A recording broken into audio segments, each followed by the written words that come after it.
Hello everyone, this is Vishal Sharma and welcome back to your channel BPC classes. आज के इस video के अंदर हम 7.2 एक्सरसाइज को डिस्कस करने वाले हैं, जो कि chapter number 7 triangle class 9th के अंदर है।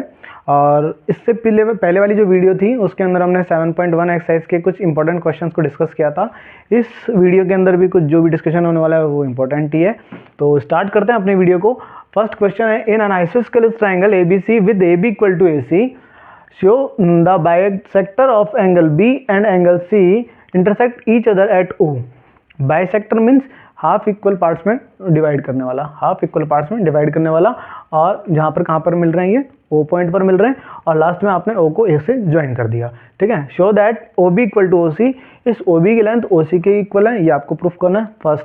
सेकंड, AO बाइसेक्ट कर रही है एंगल A को, ये भी आपको प्रूफ करना है। तो स्टार्ट करते हैं अपने इस क्वेश्चन के सॉल्यूशन को। उससे पहले एक छोटी सी इंपॉर्टेंट वाली बात कि जब भी आपको आइसोस्केलेस ट्रायंगल वाला क्वेश्चन आए तो दिमाग के अंदर दोनों थ्योरम दिमाग में आ जानी चाहिए, 7.2 और 7.3।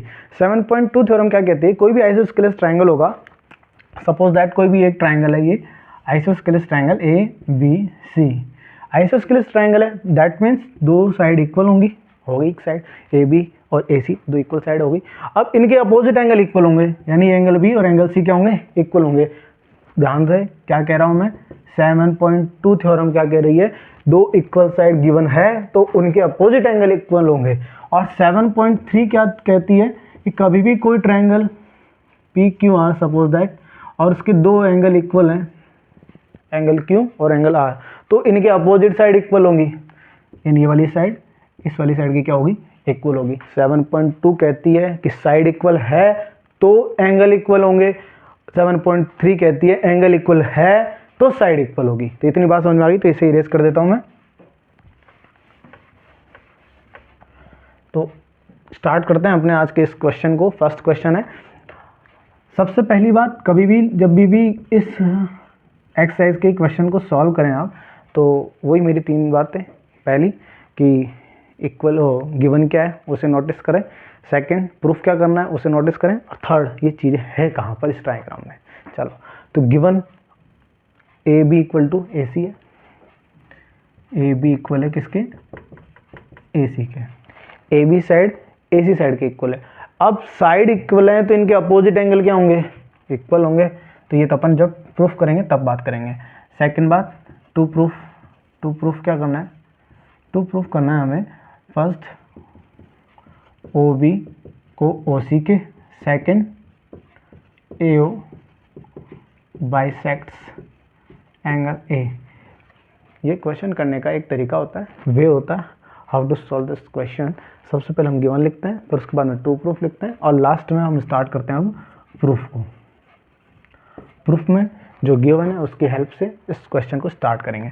सबसे पहली बात, AB इक्वल है AC के, दो साइड इक्वल हैं किसी ट्रायंगल में तो उनके अपोजिट एंगल क्या होंगे, इक्वल होंगे ना, ऑब्वियस सी बात है। तो एंगल B किसके इक्वल होगा, एंगल C के। जब भी दो एंगल इक्वल आ गए, अब आने दो, क्या दिक्कत है, हाफ ऑफ एंगल B भी क्या होगा, हाफ ऑफ एंगल C के इक्वल होगा। अब हाफ क्यों किया मैंने, क्योंकि आपको देख रहे होंगे कि OBC एक ट्रायंगल है, OBC साइड ट्रायंगल के अंदर OB साइड को मैं OC साइड के इक्वल करना है प्रूफ। अब OBC के अंदर ही तो आता ही है, यदि मैं दो साइड को प्रूफ करने वाला हूं तो मेरे पास दो एंगल इक्वल होने चाहिए। 7.3 थ्योरम, दो साइड को प्रूफ करना है तो उनके अपोजिट एंगल इक्वल होने चाहिए। अब अपोजिट एंगल इक्वल कब होंगे, जब उन एंगल को जो आप यूज करने वाले हैं उनको तो लिखेंगे एटलीस्ट। तो उनको लिखने का तरीका, half of angle B half of angle C के इक्वल प्रूफ करना है ना, half of angle B half of angle C के इक्वल है, वेरी गुड। तो OBC BC, अब मैं बात कर रहा हूँ sorry, in triangle OBC first half of angle B half of angle C के इक्वल है, that means OBC equal angle OCB के, OBC एंगल OCB के इक्वल आ गया। अब किसी भी ट्रायंगल के अंदर दो एंगल इक्वल आ गए तो उनके अपोजिट साइड क्या होंगी। मेरा कहने का मतलब OBC ये वाला और OCB ये वाला, यदि दोनों एंगल ये इक्वल आ गए तो इनके अपोजिट साइड क्या होंगी, इक्वल होंगी। Therefore OB side is equal to OC side, और यहाँ पर आप क्या लिखेंगे, angle opposite to equal side, sorry side opposite to equal angle is equal, side opposite to equal angle are equal. That means ये आपने पहला प्रूफ कर दिया है, तो यहाँ पर आप लिखेंगे हैंस प्रूफ। मैं स्टार्ट कर रहा हूँ अपने सेकंड प्रूफ को इस ब्रैकेट के अंदर। तो यहाँ पर देखोगे आप एंगल, ये AO बाइसेक्ट कर रहा है एंगल A को, एंगल A ये रहा पूरा। अब ये एंगल A को बाइसेक्ट करने वाला है, मतलब ये वाला एंगल इस एंगल के क्या आना चाहिए, इक्वल आना चाहिए। ये एक ट्रायंगल नज़र आ रहा है आपको, एंगल 1 और ट्रायंगल 2। इट मीन्स ट्रायंगल 1 यदि ट्रायंगल 2 के कॉन्ग्रुएंट प्रूफ हो गया एक बार, तो ऑल कॉरस्पॉन्डिंग पार्ट्स क्या हो जाएंगे, इक्वल हो जाएंगे। तो यानी ये एंगल भी इस एंगल के इक्वल आ जाएगा। उसके लिए हमें क्या करना पड़ेगा, दोनों ट्रायंगलों को क्या करना पड़ेगा, कॉन्ग्रुएंट प्रूफ करने का पड़ेगा। तो इसका मतलब जो ट्रू प्रूफ है वो ये क्या, ये भी है क्या, triangle AOB is congruent to triangle AOC। इस AOB को इस AOC के क्या करना है, आपको कॉन्ग्रुएंट प्रूफ करना है। ये टू प्रूफ का पार्ट है। तो हमें स्टार्ट करेंगे हम in triangle AOB and triangle AOC, AOB और AOC के अंदर अब आपको गिवन का सहारा लो आप। यहाँ पे AB इक्वल है किसके, AC के, ये आपको क्या है, गिवन है। समझ में आई बात। और फिर बाद में OB इक्वल टू OC, अभी अपने प्रूफ किया यहाँ पे, प्रूव्ड हो, ठीक है। और फिर क्या कहना है आपको, इसका ये वाली AO साइड दोनों ट्रायंगलों के लिए कॉमन साइड है। AO साइड क्या है, दोनों ट्रायंगलों के लिए कॉमन साइड है। क्या है ये, कॉमन साइड है।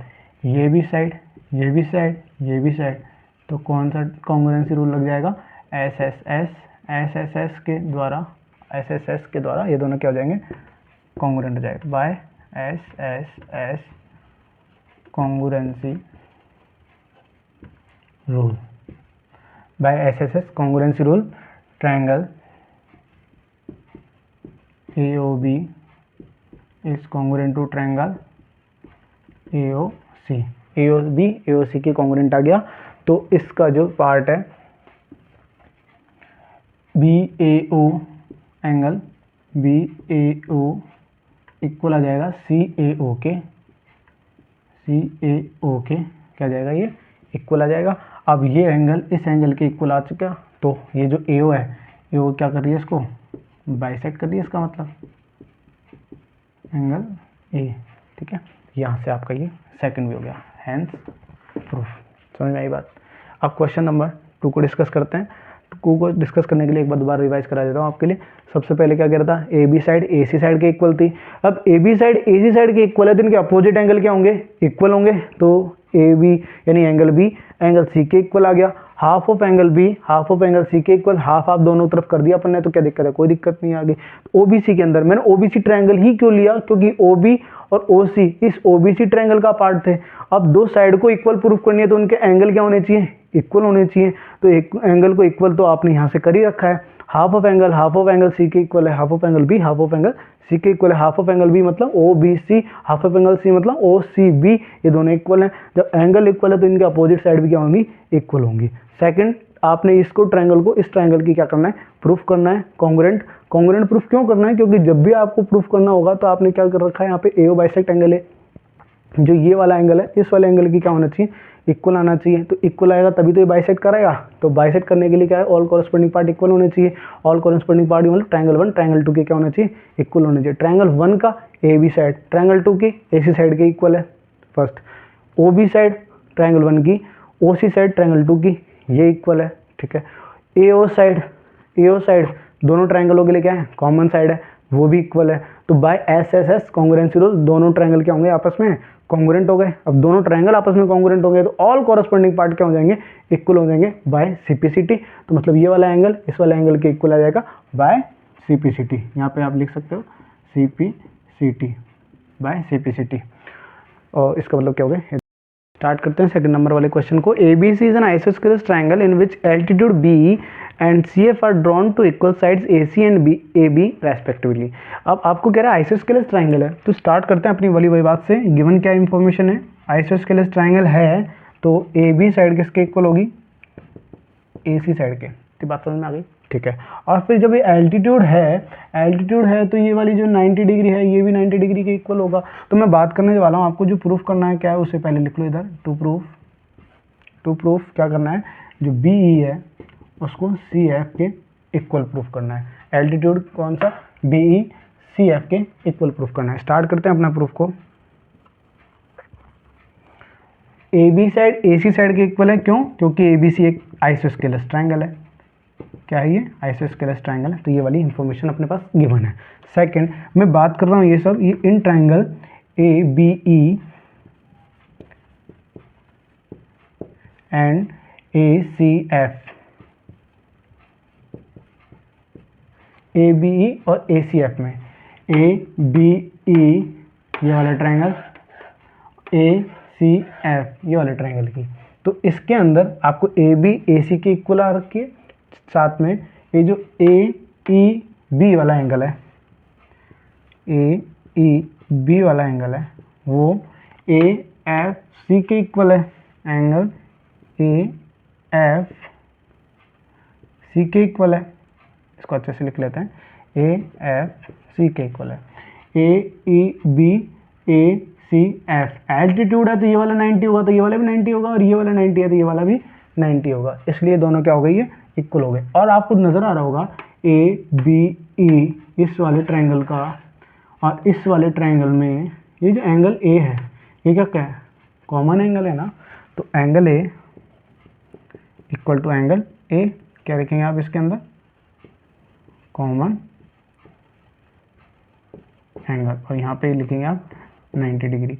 ये साइड दो एंगल, एक साइड दो एंगल कौन कौन से हैं, ये वाला और ये वाला, तो इसके बीच वाली साइड तो है नहीं, क्योंकि जब भी दो एंगल आते हैं और एक साइड आते हैं तो आपके दिमाग में दो बातें आती होंगी, या तो इसमें लग सकता है AAS या फिर इसमें लगेगा ASA। इन दो में से कौन सा लगेगा, तो दो साइड के बीच में यदि साइड, दो एंगल के बीच में यदि साइड हो, यानी इस एंगल और इस एंगल के बीच वाली साइड, ये वाली साइड यदि कॉमन आती तो हम ये वाला लगाते हैं, ठीक है। और अभी ये दोनों पॉसिबिलिटी इसके अंदर तो है नहीं, तो इसका मतलब ये नहीं, ये वाला लगेगा, ये एंगल और साइड कौन सी आ रही है, ये वाली, तो मतलब डिफरेंट है, तो हमें को कौन सी लगानी है, ये वाली लगानी है। तो by AAS congruency rule triangle ABE is congruent to triangle ACF। ABC को ABE को ACF के कॉन्ग्रुएंट प्रूफ कर दिया। जब कॉन्ग्रुएंट प्रूफ हो गया तो ऑल कॉरस्पॉन्डिंग पार्ट्स क्या होंगे, इक्वल होंगे। ऑल कॉरस्पॉन्डिंग पार्ट्स में ये BE ABE का पार्ट हो गया, CF ACF का पार्ट हो गया, that means BE is equal to CF by CPCT, hence proof, ठीक है। अब नेक्स्ट क्वेश्चन नंबर 3 पे आएंगे। चलिए नेक्स्ट क्वेश्चन पे आते हैं। Question number 5, ABC and DBC are two isosceles triangle on the same base BC, show that triangle angle ABC ये एक ट्रायंगल नंबर 1 है, ट्रायंगल नंबर 1 है, और ये ट्रायंगल नंबर 2 है। इन दोनों ट्रायंगलों के जो लास्ट में आपको प्रूफ करना है ABD, इस एंगल को इस ACD एंगल के प्रूफ करना है। तो सबसे पहले अपनी वही वाली गिवन इंफॉर्मेशन को नोटिफाई कर देते थे यहाँ पे। अब AB साइड AC साइड के इक्वल है, ये गिवन है हमारे पास। और टू प्रूफ क्या करना है, टू प्रूफ हमें करना है एंगल ABD को एंगल AC और D के इक्वल करना है। प्रूफ करते हैं। Start. AB side ABC triangle के, यानी सबसे पहला इन ट्रायंगल ABC ट्रायंगल यानी ट्रायंगल नंबर 1 जिसे हमने बोला है, उस ABC ट्रायंगल के अंदर A B side A C side के इक्वल है। जब भी किसी ट्राइंगल में दो साइड इक्वल हो तो उनके अपोजिट एंगल इक्वल होंगे। That means angle A B C equal होगा एंगल ए सी बी के, ठीक है। इसे हम इक्वेशन नंबर 1 कहते हैं। सेकंड, इन ट्राइंगल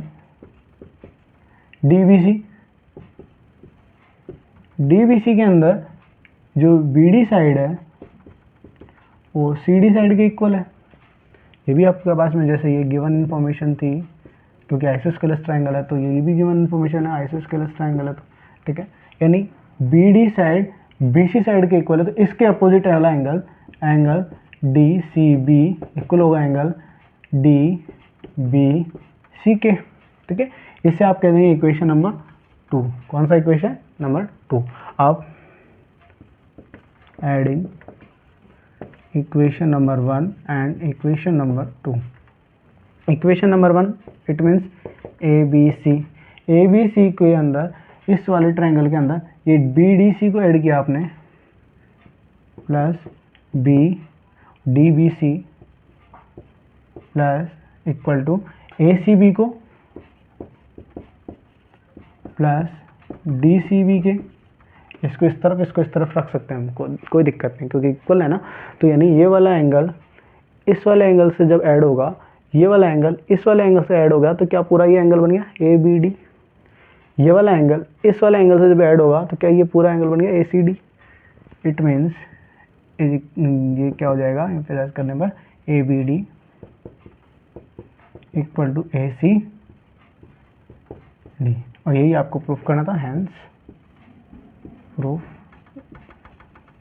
दोबारा देखिए एक बार, ए बी डी को ए सी डी के इक्वल करना है। ये पूरा कंप्लीट एंगल इस पूरे कंप्लीट एंगल के इक्वल आना चाहिए। देखा, लेकिन आपने कुछ पार्ट इसका ट्रायंगल 1 में आता है, कुछ पार्ट ट्रायंगल 2 में आता है, तो इसका इससे आपको ऐड कर देंगे तो पूरा एंगल बन जाएगा। इस वाले का इस वाले से ऐड करोगे तो क्या कर देंगे, पूरा एंगल बन जाएगा। ए बी डी को बनाने के लिए ए बी सी पता होना चाहिए, और वो कैसे पता चलेगा, जब ये आइसोस्केलस ट्रायंगल है तो ये वाली साइड के इक्वल होगी तो इसके सामने वाला इसके सामने वाला एंगल के इक्वल आ जाएगा। ये वाली साइड इस वाली साइड के इक्वल होगी तो इसके सामने वाला एंगल इस वाले सामने वाले एंगल के इक्वल आ जाएगा। दोनों को आपने मर्ज कर दिया, दोनों को सम कर दिया तो इक्वल आ गया, कोई दिक्कत वाली बात नहीं है। बढ़ते हैं नेक्स्ट क्वेश्चन की तरफ। A B C is a right angle triangle in which a आपका 90 डिग्री पर है, ए 90 डिग्री पर है, ठीक है। ए बी साइड ये वाली साइड ए सी साइड के इक्वल है। Find B and C.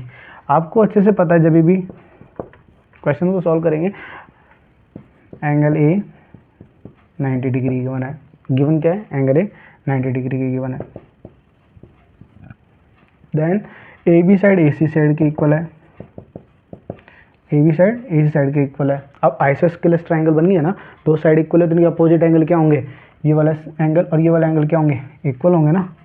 Angle B angle C के इक्वल आ जाएगा, क्योंकि दो साइड इक्वल है तो क्या अपोजिट एंगल इक्वल होते हैं। तो लिखेंगे आप angle opposite to equal sides are equal, angle opposite to equal sides are equal. Angle B angle C के इक्वल आ गया। In triangle A B C, in triangle A B C, angle A plus angle B plus angle C, तीनों का सम करने पर कितना आएगा, 180। तीनों का सम करने पर क्या आएगा, 180, क्योंकि आप जानते हैं the sum of all interior angle in a triangle is equal to 180 होता है। अब एंगल ए की वैल्यू तो आपको पता है, एंगल ए की वैल्यू 90 डिग्री है, और एंगल बी एंगल सी की इक्वल है। यानी एंगल सी को यदि हम एंगल बी लिखें तो कोई दिक्कत नहीं वाली बात नहीं है। Angle B plus angle B equal to 180, ठीक है। अब 90 उधर जाएगा और ये एंगल बी मिलकर कितना आ गया, 2 एंगल बी, और यहाँ पर 180 माइनस 90, 180 माइनस 90 कितना हुआ, 90। तो एंगल बी की वैल्यू यदि मुझे यहाँ से निकालनी होगी तो 90, ये जो 2 मल्टीप्लाई में इधर आएगा तो डिवाइड में 2 1 जा 2 और 2 4 जा 8 एंड 1 0 5, 1 0 10 एंड 2 5 जा 10। एंगल बी की वैल्यू 45, एंगल सी की वैल्यू भी क्या हो गई, 45। तो ये आपके एंगल बी और एंगल सी की वैल्यू आ गई, ठीक है। तो एक बात तो ध्यान रखेंगे, चैप्टर बहुत इजी है, इसको बस रिवीजन मांगता है। एक बार नहीं, 2 बार नहीं, 3 बार, तो कम से कम आप इसका रिवीजन करके जाएं और जल्दी आपका एग्ज़ाम है तो अच्छे से प्रिपरेशन करें। 7.1 बहुत इजी एक्सरसाइज थी, सिंपल कॉन्ग्रुएंसी को यूज़ करते हुए कंप्लीट हो जाएगी। 7.2 हर क्वेश्चन के अंदर एक चीज़ का ध्यान जरूर रखें, 7.2 थ्योरम लग रही है या नहीं लग रही है, 7.3 थ्योरम लग रही है या नहीं लग रही है। थ्योरम का कॉन्सेप्ट बिल्कुल इजी है, 2 इक्वल साइड हैं तो एंगल इक्वल होंगे अपोजिट वाले, 2 एंगल इक्वल हैं तो 2 साइड इक्वल हो जाएंगी अपोजिट वाली। तो इतनी सी बात समझ में आई तो ये चैप्टर वाकई में सबसे ईजीएस्ट चैप्टर है, क्योंकि आपको पता है ज्योमेट्री तो सबसे ईजी होती ही होती है, सामने रखा हुआ है, कुछ प्रीवियस नॉलेज की ज़रूरत नहीं थी, सिंपल सा कॉन्सेप्ट है। गिवन रखो, गिवन के बाद में टू प्रूफ के बाद में लास्ट में प्रूफ। एक तो बात ये हुई, और साथ में यदि आपकी कोई भी क्वेरी है तो प्लीज़ कमेंट ज़रूर कर दीजिएगा, और जब वीडियो देख ही रहे हैं, चला रहे हैं, तो लाइक करने में अपना क्या जाता है, तो लाइक, शेयर और कमेंट इसका ज़रूर ध्यान रखें। सब्सक्राइब ज़्यादा से ज़्यादा लोगों तक पहुंचाएं, सब्सक्राइब करें और ज़्यादा से ज़्यादा लोगों तक अपने इस चैप्टर को और अपने इस नॉलेज को, अपने इस इनिशिएटिव को पहुंचाएं, जिससे आपका भी फ़ायदा और आपसे जुड़ने वाले लोगों का भी फ़ायदा होगा। अब जो इसकी तीसरी वीडियो आएगी वो मोस्टली शायद आज आ जाए या कल आए, एक्सरसाइज 7.3 के लिए होगी, उसके लिए इंपॉर्टेंट क्वेश्चन होंगे। और साथ में मैं एक बार लाइव आकर आपको चैप्टर 5 जो अपना यूक्लिड है, यूक्लिड ज्योमेट्री है, उसको एक बार और रिवाइज करा दूंगा, लेकिन वो तभी ही होगा जब मुझे 100+ तो व्यूज़ और लाइक शेयर कम से कम 50 लाइक इस पे होंगे, तो हम आगे इस चीज़ को लाइव वाली बात को और ये आगे वाली बात को करेंगे। ठीक है, टेक केयर योरसेल्फ।